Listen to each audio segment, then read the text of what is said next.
Hi, Mina. How are you today? Hi, I'm feeling a little bit frustrated today, honestly.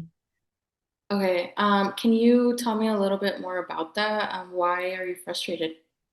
I just don't really know if this is even worth it. My last therapist, they didn't even care about me and they always just talked down on me. So therefore, I feel like this moving forward it's really not worth it to me. Mhm. Okay, I hear you. Is there another reason why you think that it's not worth it? Like I said, my last therapist, they just kind of talked down on me and how do I know you're also not going to do the same thing? I know we've only had one session, but I just feel myself being really frustrated and irritable at home. I snapped at my son today, and now I feel like a terrible mom. It's just too many overwhelming emotions. Okay. Thank you for sharing those emotions with me, and thank you for giving more details about, like what is going on at home with your son, with you feeling overwhelmed. Those are all valid reasons. So when we first met, you did say that, you had some experiences in the past with some therapists leaving, and then also, like your frustrations in the past with therapy and kind of why you're here.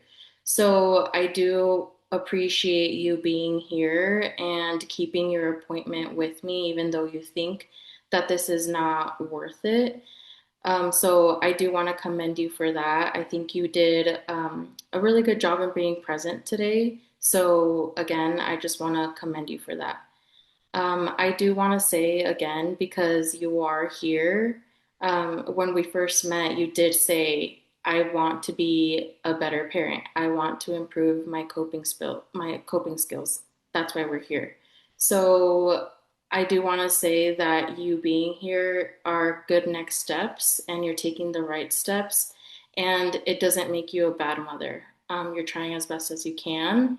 And again, that's why we're here. We're here to support you as well and try to, I guess, see how else we can support you, further steps, and so on. So I appreciate it. I Is there, just, oh, go oh, ahead. I'm sorry. I just feel overwhelmed. Sometimes I don't know what to do with all of these feelings. Mhm. Yes. So again, that's kind of why we're here, right? So we're here to try to figure out like what is going on with your emotions, how to cope with them, learn new skills. And as you mentioned, we've only met once, and so progress is not linear, and that's why we're here. So we're working alongside together to, I guess, see how we can help you, right? So, like I said, your feelings are very valid. I can see why you're overwhelmed with, you snapping at your child and other factors that are contributing to your feeling of overwhelmedness. So, is there any other reasons why you're feeling overwhelmed? I feel like I just had some rough experiences growing up, and I guess they still sometimes sneak up on me, and I'm still learning how to deal with my diagnosis and how to find different coping mechanisms for when I get angry. But me snapping at my son, it really made me feel like a bad mom because I don't want to, snap on him. It's not his fault. I was just, losing my patience because I was feeling overwhelmed. Right. So you acknowledging that is a very good step. I do want to touch base to the first thing you said. So you did say that you experienced some traumatic experiences in your childhood. Do you mind talking about that a bit more? Just like a lot of abuse. And as I mentioned, I was in a shelter when I was 16 and 17. And then all of the domestic violence that I had to deal with um, over the course of my previous relationships. And I feel like sometimes those things just come to the surface level and they really make me feel overwhelmed. Even it's just like little trigger responses. In my everyday life routine. Yeah, so it does sound like you went through a lot, right, in your childhood with abuse, with past relationships, and now it sounds like there are certain things that trigger you, right? So I guess I want to talk a little bit more about that. What are your coping mechanisms now? I know we talked about it last time, which was you using a rubber band on your wrist. But I wanted to ask if there's any other, how should I say this? Other behaviors around self-harming or anything like that, any self-harming ideation, or wanting to hurt anyone else? No, I don't feel like I want to hurt myself or other people besides the snapping of the rubber band, but I don't hit my kids. I don't break things when I'm angry anymore. I have not had suicidal thoughts or ideations, and I don't take my frustrations out on my husband in a physical way. Yeah, I don't feel like I want to harm anyone around me. I think that it's more verbal aggression that comes from me rather than physical. Okay, okay. I just wanted to make sure, that we were covering our bases around suicide ideation, self-harm, but just to make sure it sounds like you I guess, use the rubber band as a coping mechanism, but there's no other self-harm or any other activities that you do around self-harm. No, there's not. Okay, okay.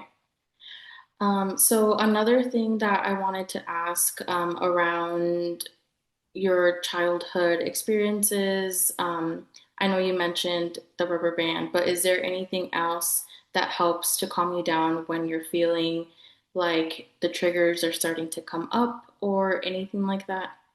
Sometimes I try to distract myself by doing other things, but it doesn't always work. And that's why I oftentimes get really overwhelmed because I feel like I'm trying to push those triggers off to the side, but it's not working, which causes me to get frustrated. And then I feel like a bad mom and a bad wife and a bad friend because I'm taking my frustrations out on the people around me, even if it's not their fault that I'm feeling the way that I'm feeling.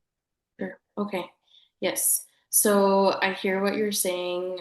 It sounds like you're feeling really overwhelmed, that there is a lot going on in your life right now, that you feel like a bad parent, and today's event of you snapping at your child did not help the situation.